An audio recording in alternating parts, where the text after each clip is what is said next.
Tonight, the two officers who restrained Elijah McClain now on trial over his death.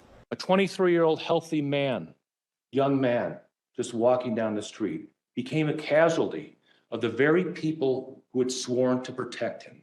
Aurora police officer Randy Rodema and former officer Jason Rosenblatt charged with 1 count each of manslaughter and criminally negligent homicide, both officers entering a plea of not guilty.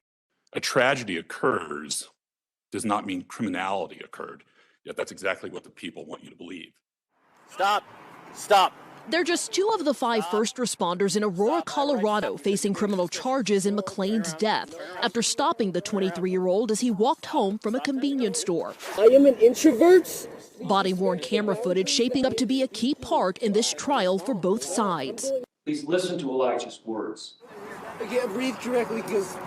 When Elijah is on the ground, handcuffed behind his back, he is saying over and over and over again, I can't breathe.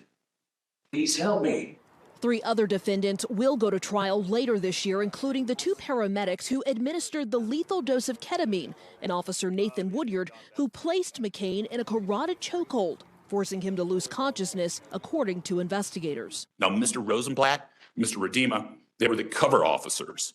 Now, as cover officers, their duty, their trained and duty is solely to protect the primary officer. Prosecutors say the way these officers restrained McClain contributed to his death.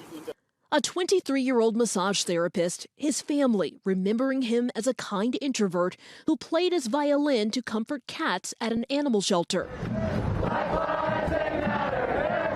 His death, a rallying point for police reform, eventually banning the carotid chokehold in Aurora and other departments across the country.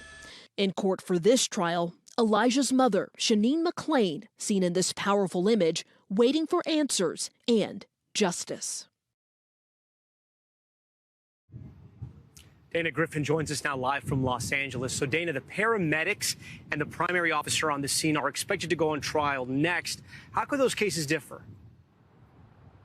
So the 2 paramedics who gave the ketamine are scheduled to be tried later this year. The prosecution expects the other officer who performed the chokehold to be tried this year, but that date has not been set. Still, the question comes down to the role everyone played on this night. Keep in mind, McClain was never accused of committing a crime and did not have a weapon. The prosecutor said his last words were, quote, "Please help me," and that those pleas for help were ignored. Thanks for watching. Stay updated about breaking news and top stories on the NBC News app or follow us on social media.